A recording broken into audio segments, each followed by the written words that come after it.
कहीं हम भगवान को गलत जगह तो नहीं ढूंढ रहे? भारत, इतनी पूजा, इतने मंदिर, इतनी आस्था होने के बावजूद भी टेक्नोलॉजी, जीडीपी, साइंस, इंफ्रास्ट्रक्चर और इनोवेशन में कई देशों से पीछे क्यों रह जाता है? अगर सिर्फ पूजा से तरक्की मिलती तो क्या भारत दुनिया का सबसे विकसित देश नहीं होना चाहिए था? फिर क्यों? दुनिया के कई देश जहां लोग धर्म को प्राइवेट रखते हैं, आज टेक्नोलॉजी, एआई, साइंस, रिसर्च और इंफ्रास्ट्रक्चर में आगे हैं।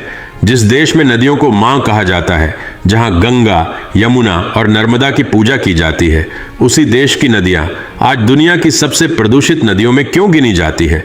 अगर हम सच में नदियों को मां मानते हैं तो फिर उनमें प्लास्टिक, गंदगी, सीवर और लाशें क्यों बहती हैं? और फिर सबसे बड़ा सवाल, जिन देशों में नदियों को पूजा भी नहीं जाता, उन देशों की नदियां इतनी साफ सुथरी क्यों हैं? पूजा तो शायद इसलिए की जाती है ताकि हमें नेचर के रूप में खुशहाली मिले, लेकिन इंसान उल्टा ही पूजा करके अपने लिए आने वाली प्रॉब्लम्स को खुद बुलावा दे रहा है। क्या हमारी आस्था सिर्फ मंदिरों तक सीमित रह गई है, या हमने भगवान को पूजना तो सीख लिया लेकिन उनकी बनाई चीजों की रक्षा करना नहीं? शायद हाँ, हम भगवान को गलत जगह ढूंढ रहे हैं, क्योंकि अगर भगवान सिर्फ पत्थरों में होते तो दुनिया में इतनी नफरत, इतना भ्रष्टाचार, इतनी गंदगी और इतना दर्द नहीं होता।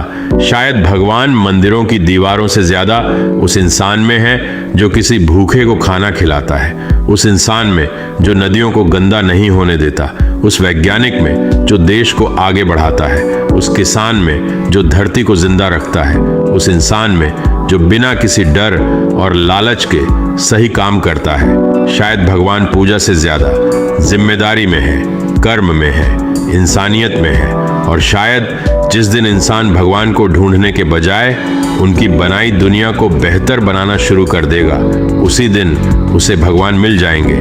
क्या अब भी आप अंधविश्वास में डूबे रहेंगे जो सदियों से चलता आ रहा है, बस वही करते रहेंगे, या पढ़े लिखे होकर भी अनपढ़ बने रहेंगे और यही सोचते रहेंगे कि मेरे बदलने से देश थोड़ी ना बदल जाएगा?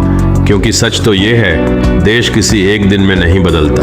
देश तब बदलता है जब लोग सवाल पूछना शुरू करते हैं और अंधविश्वास से ऊपर उठकर जिम्मेदारी निभाना शुरू करते हैं। और अंधविश्वास से जुड़ा सबसे बड़ा सवाल, क्या हमारी डेस्टिनी पहले से लिखी हुई है?